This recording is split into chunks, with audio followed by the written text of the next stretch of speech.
Installation and Operation Manual for Horizontal Split-Case Double Suction Centrifugal Pumps. This manual contains instructions for the installation, operation, and maintenance of the horizontal split-case pumps. Welcome to the General Video Reference and Guide. Please read the product manual before installing the machine to get knowledge of the pump works and how to install it. This is a brief overview and demonstration of the entire process covering the key points. Radially split casing design allows removal of the impeller and bearing housing assembly without disturbing suction and discharge pipes. Storage and protection. All pumps are tested and ready for operation when delivered. If the pump is stored for long periods of time, it should be kept in a clean and dry area, and the following precautions should be taken to ensure that the pumps remain in good condition. Precautions.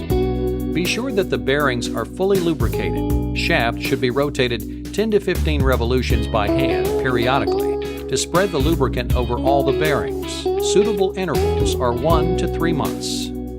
Installation. The pump should be located as close as possible to the liquid supply, so the suction line should be short and direct. Location should require a minimum of elbows and fittings to minimize friction losses. Before installing the pump, ensure that the foundation on which the pump will be installed is prepared well. It has to be sufficient enough to take the weight of the pump and absorb any possible vibrations from it. The foundation has to be absolutely straight without any inclination. The foundation bolt of proper size should be embedded in the concrete and base plate.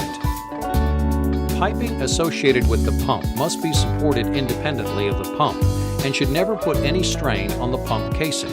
When the pipes are not supported, their weight is covered by the pump casing, and this situation may cause cracks on the pump casing. It's important that the connections are aligned axially, angularly, and in length carefully. Suction line. Negative suction. The piping and the connection fittings should be properly aligned and supported separately. The elbow should be of long radius type. All suction piping must be airtight. The suction pipe should be sized to ensure the liquid velocity of not more than 2 meters per second. The suction pipe's size should be at least 1 commercial size larger than the pump inlet. All suction pipes should have a continuous rise to the pump suction inlet. 6 mm to 100 meter slope is recommended. No isolation valve is recommended.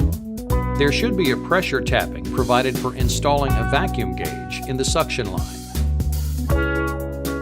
The reducer joining the straight length of the pipe in the pump line should be an eccentric reducer with the inclined side of the reducer as the bottom side. The straight length of the pipe after the eccentric reducer should be 2 times the pipe diameter.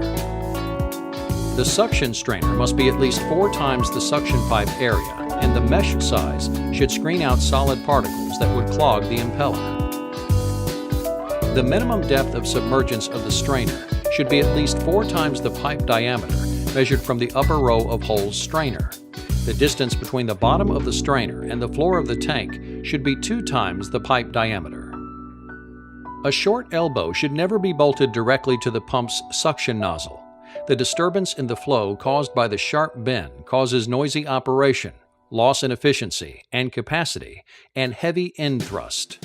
If separate suction lines cannot be used for each pump, then water has to be supplied with wide branches. A straight branch header should never be used. Suction line. Positive suction. In case the water is being supplied to the suction through gravity, a slightly different setup is needed. The elbow should be standard type or long radius type. Isolation valve should be provided in suction line. The pipe from the tank to the pump should have a descending inclination. The straight length of pipe between the pump inlet and tank should be at least 3 to 6 times the pipe diameter. The suction pipe should be sized to ensure the max liquid velocity of 3 meters per second. There should be a pressure tapping provided for installing a vacuum gauge in the suction line. The reducer joining the straight length of the pipe in the pump line should be an eccentric reducer with the incline, the side of the reducer, as the top side. Discharge line. There should be a pressure tapping as close to the pump outlet and before the isolation valve as possible to measure the pump shutoff head. Concentric reducer is installed in the discharge side to minimize the friction losses. To prevent reverse flow and protect the pump from hydraulic shocks, check valve has to be used in discharge line. The isolation valve is provided downstream of the check valve so that these can be taken up for maintenance, priming, and starting whenever required. Discharge pipe size should be at least 1 commercial size larger than the opening of the pump outlet. The number of fittings and size changes should be minimized to prevent fluid friction losses. Expansion joint may be used only after a careful piping analysis, especially when the discharge pressures are on the higher side. Installation of pump and prime mover. The pump unit needs to be fitted with using nuts and bolts before fitting in any pipes. The pump and the motor are aligned to the final tolerance using a reverse dial gauge or laser alignment tool. After the alignment is completed, the piping connected with the pump should be built. Once this is completed, the alignment of coupling should be rechecked. Then the alignment of all piping and fittings should be rechecked and suitable corrections should be made. Misalignment causes noisy pump operation, vibration, premature bearing failure, and excessive coupling wear. When the pump and motor have been coupled, movement of the shafts should be controlled manually by hand to see if it is rotating smoothly. Operation. Before mounting the coupling guard, check the drive rotation to see that it matches with the pump rotation. Starting, check the bearing lubricant.